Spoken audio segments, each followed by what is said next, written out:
Olá, você ligado no Notícias Agrícolas, eu sou o Guilherme Dorigatti e o nosso assunto da vez vai ser o etanol de milho. Vamos entender um pouquinho as novas perspectivas para a nova temporada da safra, as perspectivas de aumento na produção de etanol de milho aqui no Brasil e como é que o cenário que acontece no mercado do milho, na produção de milho, também vem impactando, vem influenciando esse setor. Para isso, eu divido a bancada aqui do Notícias Agrícolas com o Jonathan Simeão, jornalista aqui do Notícias Agrícolas, e a gente recebe o Guilherme Nolasco, ele que é presidente da UNEM e vai conversar com a gente nessa tarde. Então seja muito bem-vindo, Guilherme, é um prazer tê-lo aqui no Notícias Agrícolas.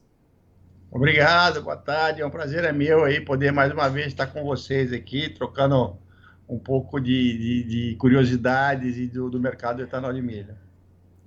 Prazer é nosso, Guilherme. Bom, aqui, né, a gente unindo dois mercados, né, que acompanhamos aqui no site Notícias Agrícolas, o Guilherme, né, setorista de milho, e eu que cuido do setor sucroenergético, né, e trouxemos você, Guilherme Nolasco, para a gente atualizar essas informações em relação às perspectivas para a safra 2022-23, porque a temporada anterior, né, que deve terminar agora em março, foi bastante positiva, né, para o setor de etanol de milho, né, ele contribuindo bastante para o cenário de oferta em relação ao etanol, né, a gente que teve uma safra de cana-de-açúcar impactada pelas condições climáticas, né, e o setor de etanol de milho teve um importante papel aí nessa temporada. Então, queria que você falasse um pouco para a gente sobre isso e já trouxesse também um cenário de perspectiva para esse novo ciclo que se inicia.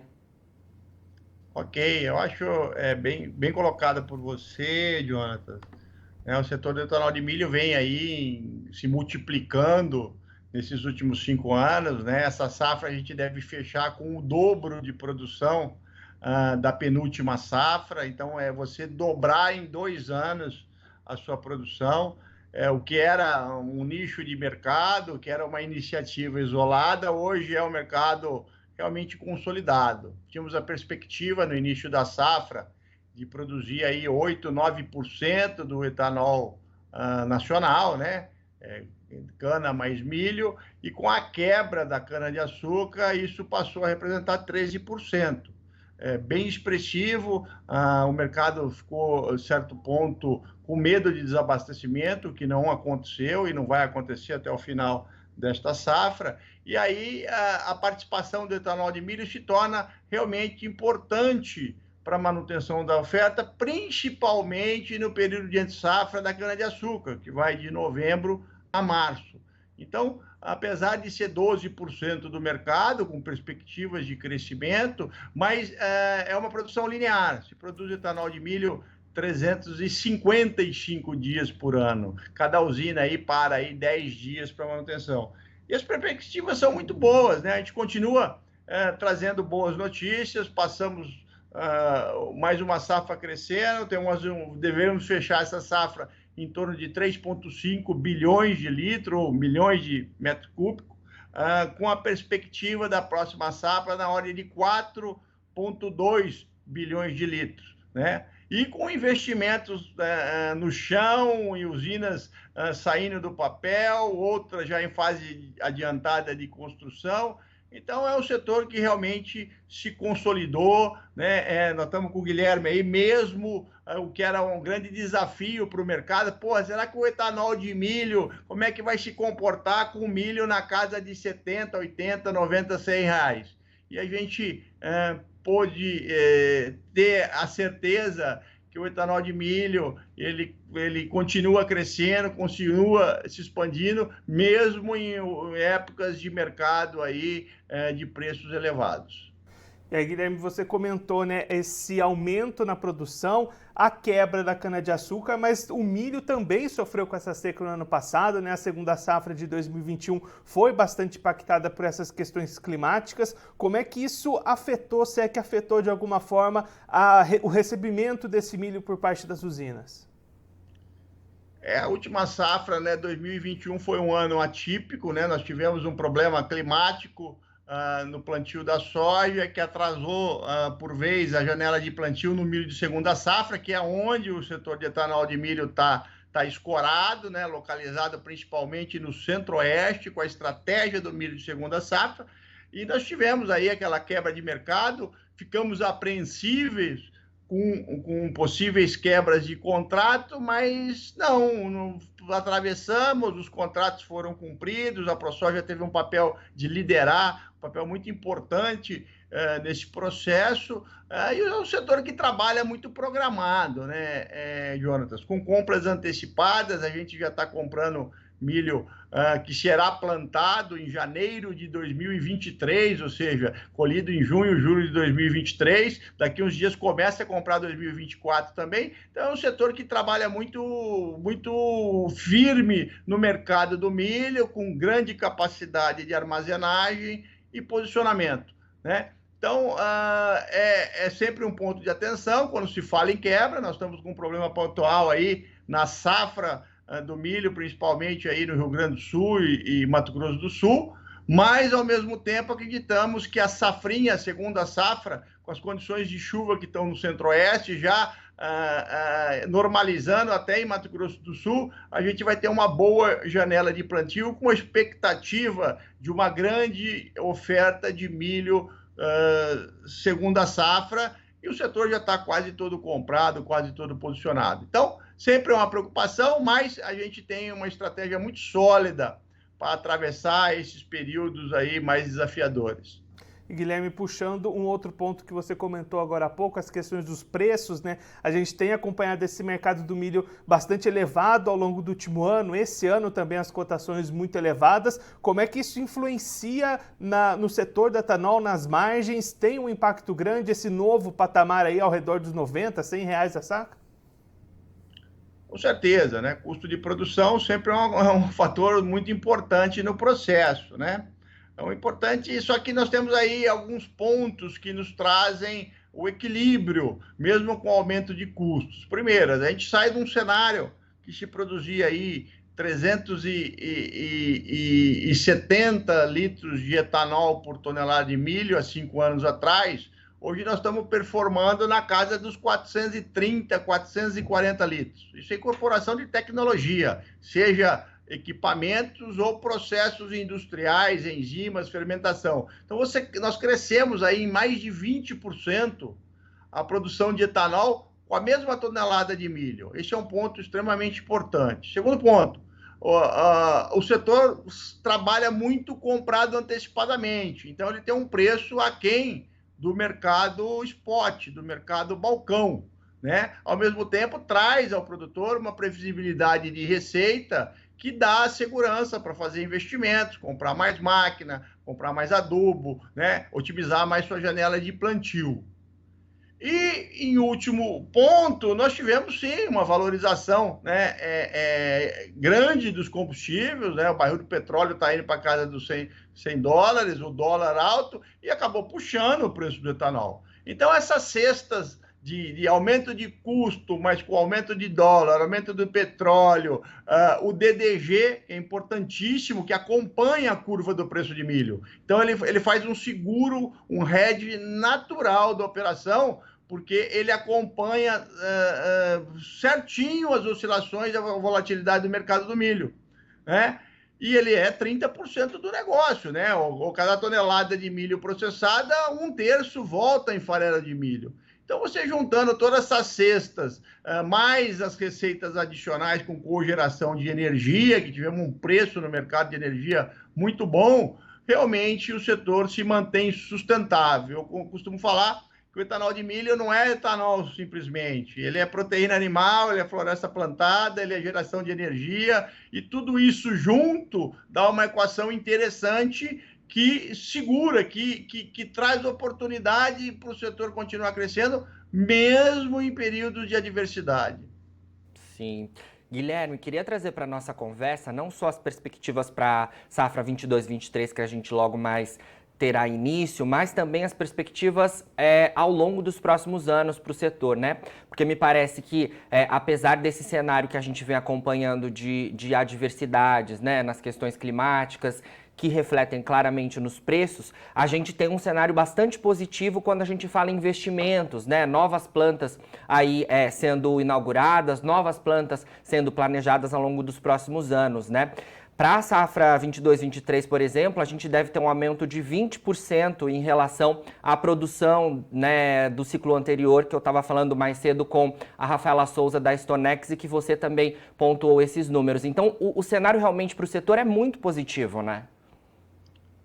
Sim, com certeza. O cenário é positivo, temos investimentos e anúncios a serem feitos aí ainda no primeiro semestre de 2022. Estamos com uma grande operação, uma grande indústria que deverá, aí, a primeira indústria de Mato Grosso do Sul, deverá entrar em operação aí em maio deste ano, uma segunda indústria em Mato Grosso do Sul, que deverá ainda nesse primeiro trimestre iniciar a construção lá em Maracaju. Temos projeto rodando em Eduardo Magalhães, na Bahia, no Rio Grande do Sul, Paraná, tem um projeto saindo, entrando no forno, vamos dizer assim, da maior cooperativa do país. Então, tem muita coisa para acontecer nesse mercado, né? E tem acontecido com muita responsabilidade, isso é importante, com tecnologia de ponta, com eficiência produtiva, com capacidade de armazenagem.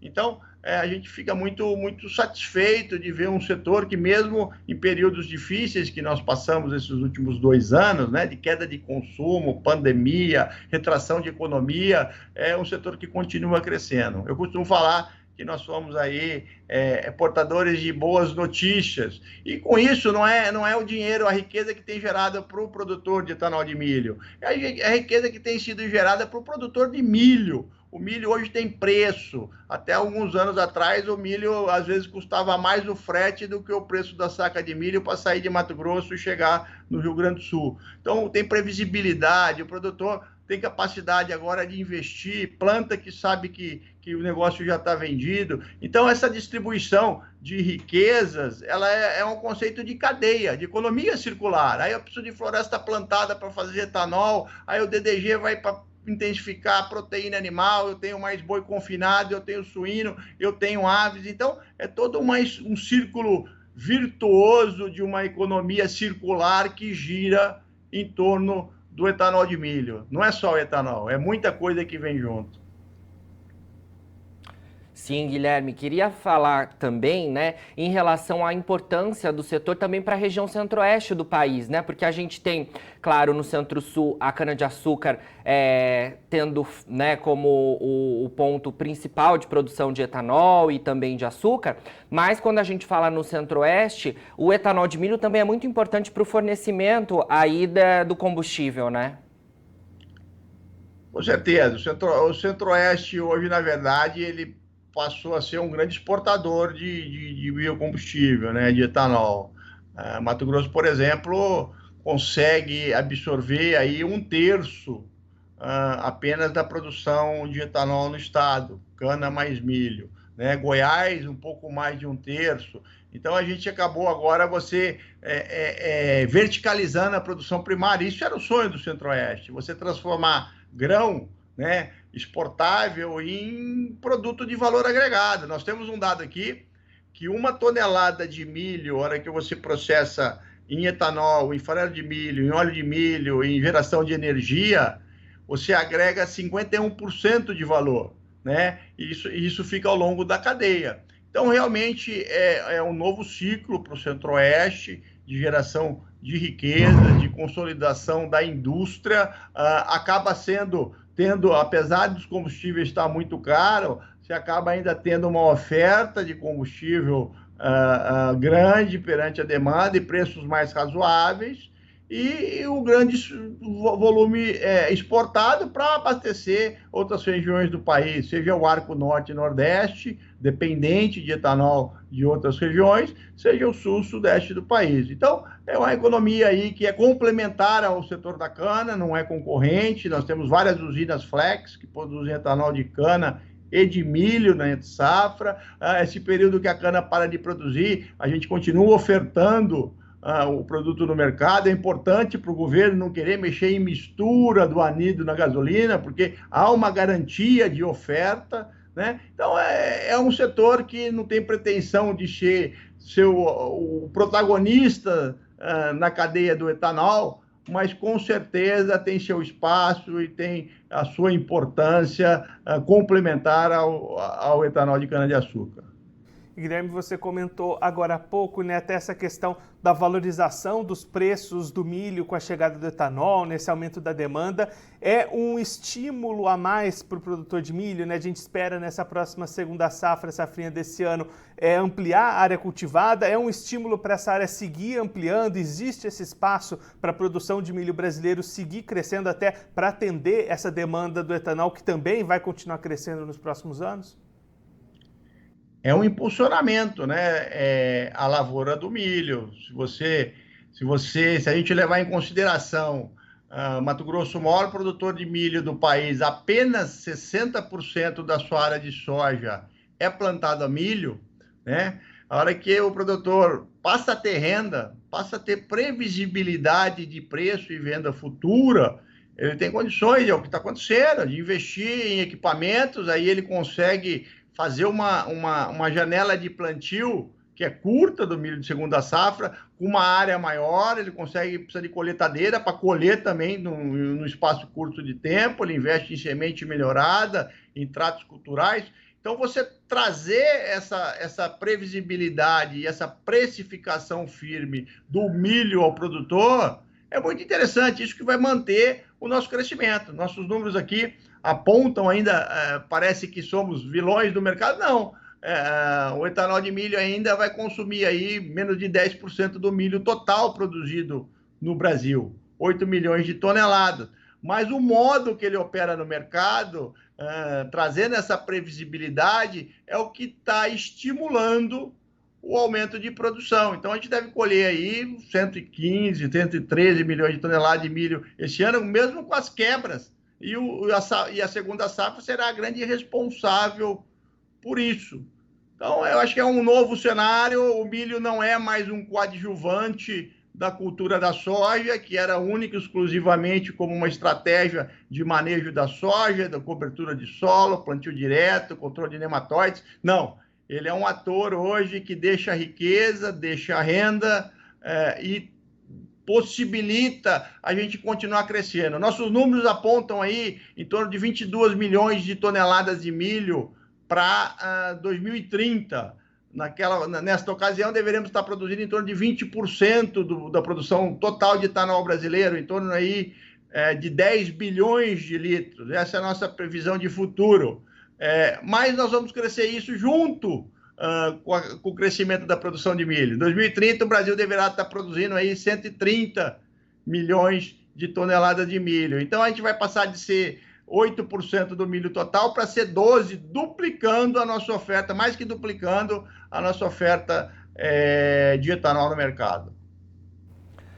Perfeito. Guilherme, para a gente finalizar, queria trazer aí um ponto que você até mencionou, relacionada, né, à questão da mistura, né? Porque falei recentemente com a Única, né? E a Única, que é relacionada à união da indústria de cana-de-açúcar, não acredita em desabastecimento, acredita que mesmo com as dificuldades da safra 21-22 a gente não deve ter problemas com isso, que não seria necessário realmente essa mudança na mistura que muito se discutiu durante o ano de 2021, né? Então queria saber do lado de vocês da UNEM, né, do etanol de milho, se vocês também acreditam em oferta no mercado, né, sendo possível para abastecer e não há risco aí de desabastecimento em relação ao etanol anidro, que é misturado à gasolina aqui no Brasil. Não, realmente nós estamos junto com a Única nesse pensamento, como em vários outros. Esse é um assunto superado, a gente faz parte, nós temos uma mesa de abastecimento liderada pelo Ministério das Minas e Energias, que a gente traz programação mensal de demanda, produção, estoques. Então, a última reunião aconteceu, esse é um assunto já superado para esta safra, tem produto suficiente para abastecer o mercado, não se fala mais em mistura, não tem o porquê disso. Tivemos aí também, junto com isso, uma diminuição de demanda, cresceu nesses últimos meses a proporção de consumo de gasolina em relação ao etanol, por preço, né? O mercado estava menos abastecido e por várias conjunturas acabou encarecendo o produto, né? Então, esse é um problema do passado, a gente trabalha com essa responsabilidade, né? Tanto a Unem com a sua parcela, existe uma responsabilidade do setor de ofertar aquilo que se demanda, porque se a gente não tiver essa responsabilidade, tem que abrir por um período importação, tem que tomar medidas para que isso continue abastecendo o mercado. Mas isso não é problema, porque há um monitoramento constante em relação à demanda, à produção e estoque, e a gente tem agido com responsabilidade. O etanol de milho tem contribuído muito para isso, principalmente na entre-safra. Perfeito, Guilherme. Olha, muito obrigado, viu, pela sua participação aqui com a gente no Notícias Agrícolas mais uma vez, viu? Eu que agradeço, estamos sempre à disposição aí para falar para os ouvintes do Notícias Agrícolas, sempre muito bem assistido, muito bem acompanhado. Toda vez que a gente fala aqui, a repercussão é muito boa. Vocês estão aí de parabéns pelo conteúdo e pelo programa que fazem. Guilherme, obrigado pela participação também. A gente deixa aqui o convite para você sempre voltar e contribuir conosco e com todos os produtores do Brasil. Muito obrigado. Obrigado. O Guilherme Nolasco, ele que é presidente da UNEM, conversou com a gente para traçar um pouquinho de panoramas, de expectativas para o crescimento do setor do etanol de milho, também puxando, claro, também a produção de milho, os preços e toda a cadeia de produção de milho e os derivados que vão surgindo aí dessa produção de etanol.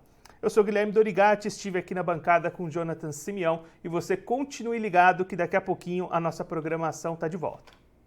Participe das nossas mídias sociais, no Facebook, Notícias Agrícolas, no Instagram, @Notícias Agrícolas e em nosso Twitter, @Noteagri. E para assistir todos os vídeos, se inscreva no YouTube, na Twitch, no Notícias Agrícolas Oficial.